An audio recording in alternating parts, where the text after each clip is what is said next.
Welcome back to The Rebel Edge, a performance series for athletes. I'm here with Coach Yolette McPhee-McCuin, and we're going to be talking about leadership today, a very important part of performance, both individually and team. So, Coach Yo, tell me about leadership. What are your ideas, maybe even definition around leadership?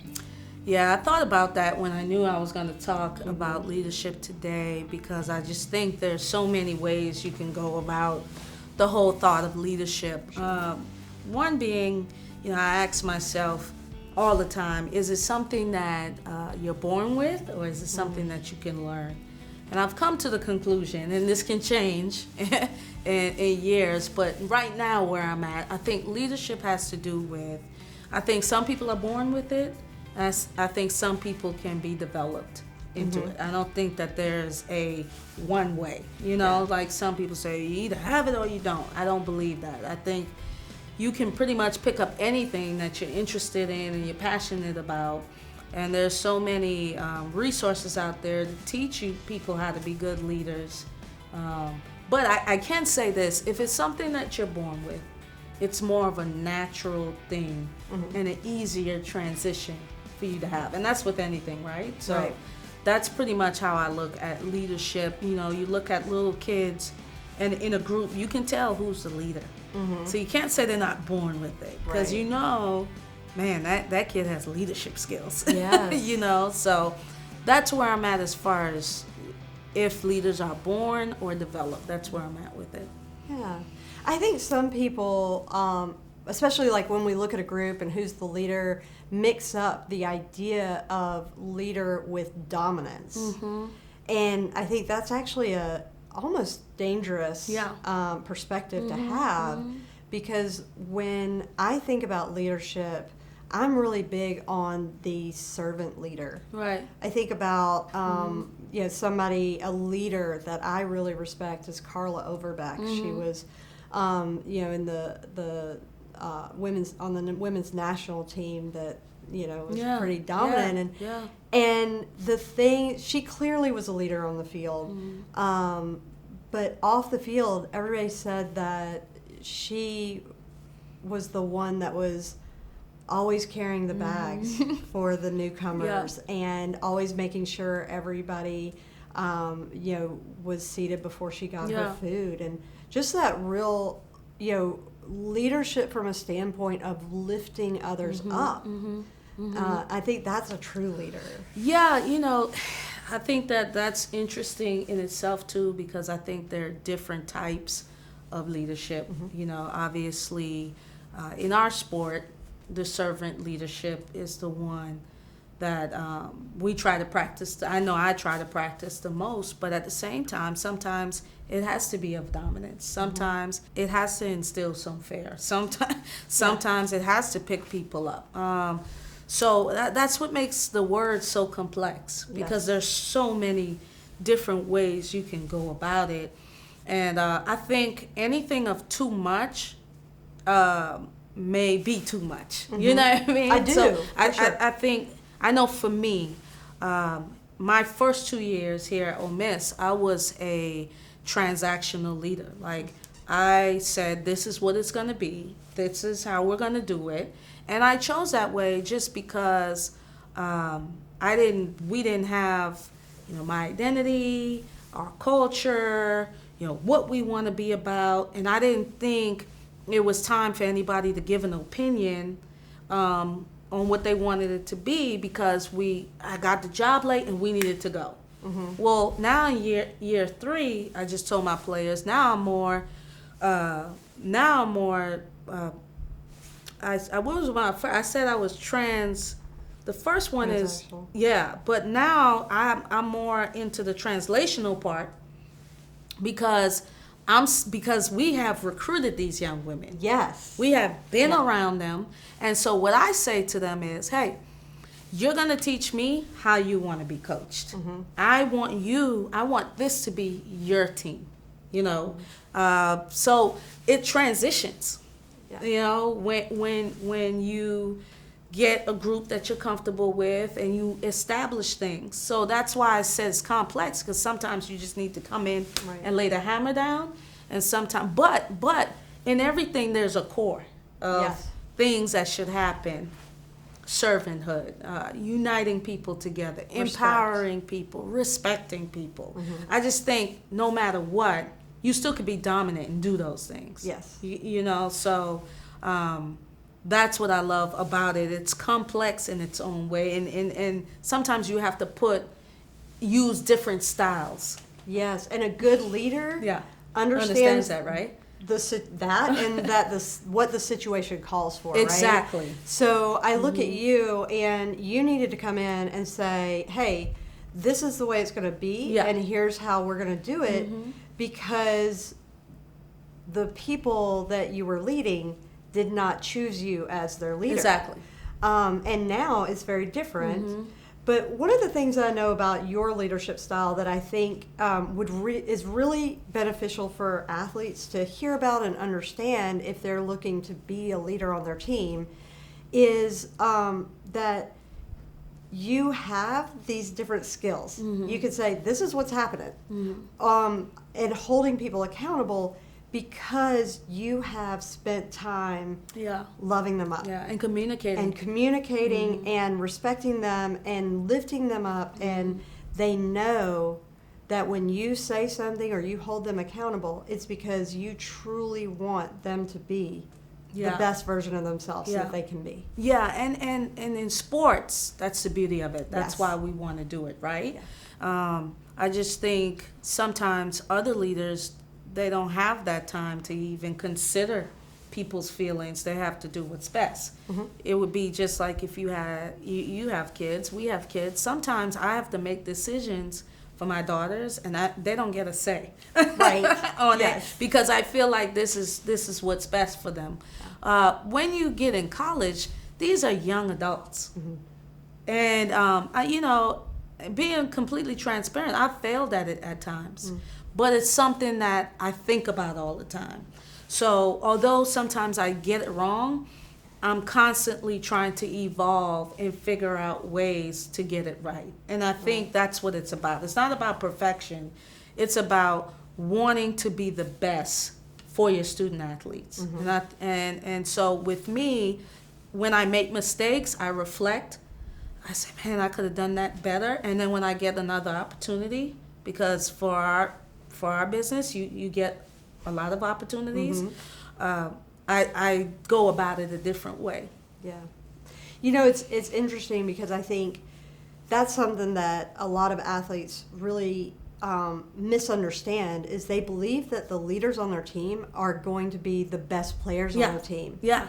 And it's not the case. I think, if you are looking to be the best person on the team, then, and that's your sole goal, then you're probably not going to emerge as a leader, because a leader looks to grow and be their best for the team. Exactly. You see what I'm saying? It's like people think like the word selfless the word sacrifice means giving something up.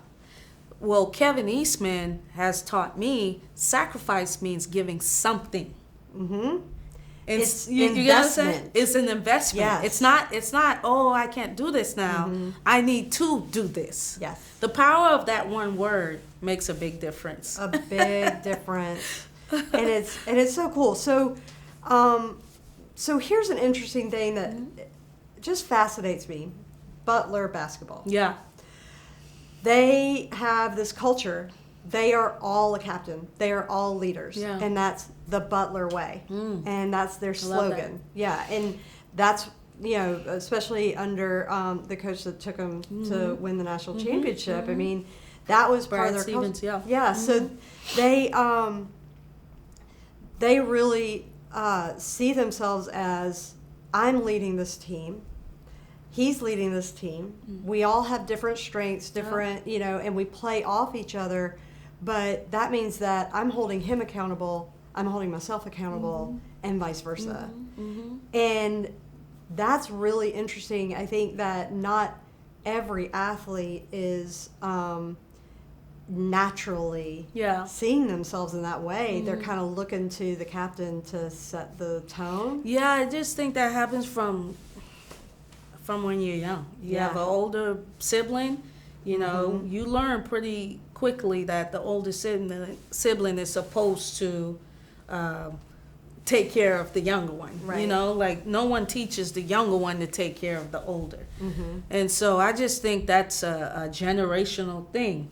What I think Butler was able to do, and they've been there a while, like, so their culture is already ingrained. You know, I hate when people say to me, oh, yo, I think you guys have a great culture. I think culture takes such a long time, you know, to because that's a generational thing. You know, you have one class and then the next class and next class, and hopefully we can get it to a point here with our team, because then that's when you start being selective with the people that you recruit, way beyond what they can do on the basketball court. Right. When you're building like myself, although your character matters, if there are things where I'm like, they don't have leadership skills, or, you know, what we do is we have leadership programs within our team. And so that way that they can learn the skill. Yeah. And that's why I said some people don't have it. And some people do, but they can learn the skill. They can understand what leadership is about. I think with social media and the pressures of Generation X and IY, what's going on is they don't even want to lead anymore because it comes with too much criticism. So it's a way to try to let them understand that leadership is a way of life. Because at some point, there's an area that you will have to lead in. Yes. And so my goal is that when our young women graduate, they graduate as leaders. But they don't always come in as that, you know? Absolutely. I think one thing that's important to think about is I think every athlete is leading in something. Yeah. And it's important, if the athlete cares about their performance and the success of their team, to look and say, that place where I'm leading, is that a good thing? You know? Because you can lead them down the wrong direction. Yeah. And it's really, that's that piece of investment, you know? Okay, I'm the leader in jokes. Yeah. Okay, so am I lifting the team up with my humor? Yeah. Because that's important. Or am I ridiculing them? Or am I ridiculing? Am I distracting? Am I embarrassing? And because everybody has their strengths. Yeah. But you athletes are leading in something. So figure out what it is. Yeah. And is it benefiting your team? And I think that before you can think about leading someone else, you have to be able to lead yourself. Yes. You know? Yeah. So when people come to me and say, oh, Coach, I want to be a captain. Well, let me make sure, let's work on you getting yourself stronger and situated before you can leave others, because there's a responsibility with leadership. And there are good things that come with it, because you can put it on your resumes, people see you and they hold you to a certain regard. But at the same time, people hold you to a certain regard. It's a catch-22. Yeah. But at the end of the day, I think as coaches, we have to do a good job of creating a space, a culture of self-awareness. I think that there's subcultures within a culture. Absolutely. You know, a culture of communication, a culture of self-awareness. So the more you can be aware of oneself, then you can every once in a while, it doesn't have to be daily, assess, am I doing this for the greater good? Yes. And I think that's a really good point when people come to you and they say, I want to be a captain. Yeah. I don't necessarily ask this directly, but why? Yeah. And if it's for your own elevation, I think, and yes, there's good things that come from it, but I don't know that that's going to be the best fit. Right.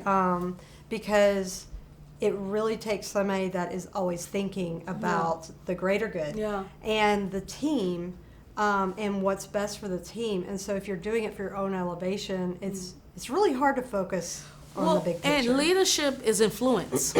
Yes. You know, that's what I think leadership. Can you influence someone? Yes. You know, and so some people don't even want to be leaders. Right. But if you're influential, then sorry, you have the leadership gene in Yes. some sort. Yeah. You know, whether you're empowered by a coach. So what I usually do is when I get my group, I kind of want to see who are the leaders in the group. Mm-hmm. And so In a good way. in a good way. Well, Right. and in a bad way. Right. You do want to see Yeah, that. because Touch I need to understand, Yes. and that's when I decide how I'm going to manage them. Yes. If I feel like they're leading in the bad way, then I usually turn my alpha up Mm-hmm. and get them to back down. Yes. You get what I'm saying? One thing I learned Redirect. about farming, you never see two bulls in a pen. It's just one. Yeah. You know, around a bunch of cows. Oh, yeah. Because it can only be one bull. Yes. So my leadership style is I'm the bull. Yeah. you get what I'm saying? So that it can be managed. And then I just empower you. If you're positive, I give you that say. Hey, what she says goes. And I think, and if you're not, then I make sure that people understand that they can't follow you right now because what you're doing is not for the betterment of the team. Right. And I think as players, you guys all have the responsibility to be fair enough to understand if you're not ready, if you're not willing, and not allow that to be a distraction. And that's really important because when you say to somebody, "Hey, what she says goes," Yeah. you trust that person Yeah. that when they say something, it's going to be good, Yeah. like for the betterment of the team. And that's a process. Like Yes. leadership, there are some people that just are put in leadership positions and that's what it is. Are they the most effective? No. I mean, let's just take a look at Chancellor Boyce, right? There's no secret that when he got in that there was, people had opinions, whether they were happy, sad, or indifferent. What I admire about his leadership was he came in and said, you know what? Let me give you an opportunity to get to know me. These are the things I'm for you. I think people want the title of leadership without putting in the work. Right. It's like a coach wanting players to trust them without spending time with them. Because I didn't have time my first initial years, I knew it would be a struggle for them to trust me. But now we've recruited these players for a year, but I still don't think that that's enough. So that's why I encourage them to come by, stop, let's talk, because I'm trying to build that trust. Yeah. So that when I have to lead, or when I need them to lead, we have a good understanding. And they know where you're coming from and what Exactly. your intent is. That you're The not motive. right. You're not saying it to break them down. Right. You're saying it to build them up. Exactly. And that makes all the difference. And I think that one piece of leadership that is really important is when you are a leader, if you aspire to be a leader, then what energy are you putting out? So you miss a free throw, what is your body language? So huge. You have a bad call. Yeah. What is your response, not reaction? Coach pulls you out, puts you on the bench. Are you out of the game? Yeah. Or just waiting for your Yeah. opportunity while building the team that's out there? Because it's a domino effect. Yes. So we had a rough season, and I remember there was a game, I forget, but it was we had an awful loss. And I watched the film, and I saw my coaches doing what's natural, reacting. Yeah. Yeah. And, the players started doing, Yes. Because they were being led. they were being led. Yes. And that's why you have to pay attention. And I remember saying to them, hey guys, we have to always come with the energy.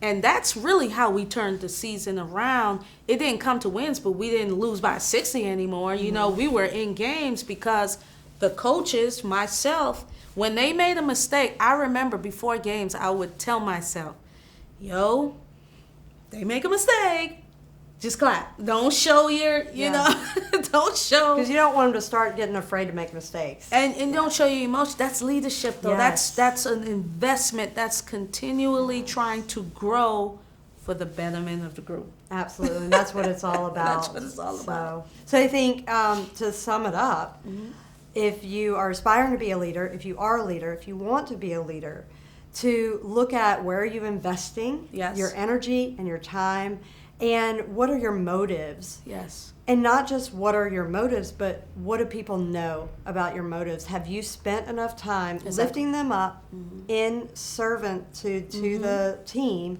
that they know when you hold them accountable or you give critical feedback, that they know it's to lift them up and not bring them down? And I would also encourage you all to want to take some type of ownership, leadership in whatever you're doing. Don't be afraid to go to your coach and say, hey, is there an area that I can lead in? It may be the stretch. It may be, you know, I'm going to make sure we're energetic on the bench. Whatever the case may be, because, you know, I would hate for any student athlete to go through 4 years, 5 years, and leave and not have that skill. Absolutely. Because those are the people that get hired. Those are the people that are going to make huge decisions later in life. Like, just look at the numbers through athletics. Those people are leaders. Absolutely. And so don't miss that opportunity. Absolutely. Just go to your coach and say, can I make sure that the locker room stays clean, and hold people accountable for that one thing? And, you know, you are a leader in something. So when you intentionally look at what kind of leader you are and how you can contribute more, then that's going to improve your performance and definitely the performance of your team. And that's going to give you the rebel edge.